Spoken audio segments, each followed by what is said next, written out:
retraite. Oui. Le port de la tenue est absolument réglementé. Si je veux me présenter en tenue militaire, je devrais faire une demande au ministre, justifier que je veux porter cette tenue militaire, et je ne peux la porter que sur autorisation expresse du ministre délégué à la présidence chargé de la défense. Écoutez, la discipline est la force principale des armées, il faut la respecter.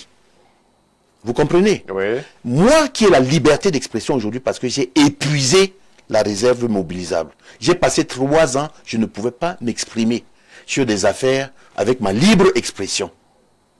Monsieur Stéphane, même jusque-là, j'ai un devoir de réserve.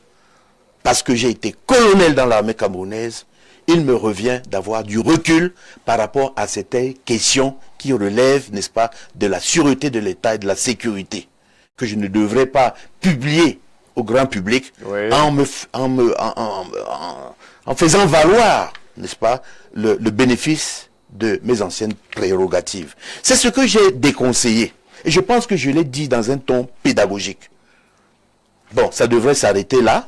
Mais tout de suite, il y a une réponse. Et les réponses qui ont été dites, comme vous les appelez, ce sont les influenceurs.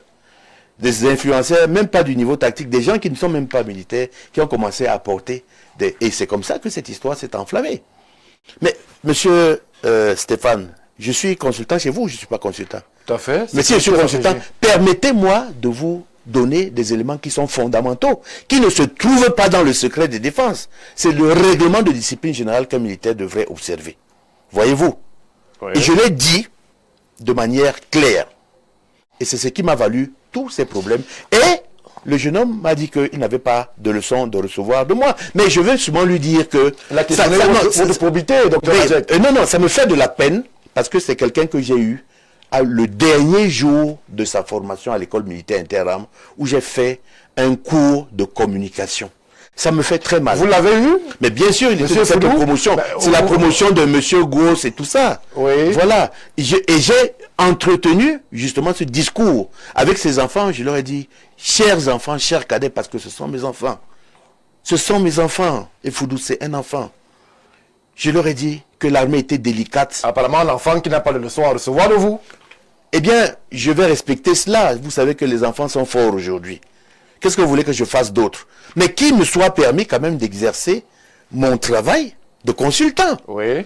Et je vous assure, vous savez vous très bien que chaque fois qu'on a abordé des sujets ici qui étaient critiques, je vous ai dit que je n'aborde pas ces sujets parce que j'applique immédiatement l'article 4 des règlements qui dit que je n'ai pas le droit d'utiliser des prérogatives, mes prérogatives anciennes, pour éclairer un sujet à connotation de sécurité ou de sûreté. Voyez-vous? C'est ça qui est le grand problème.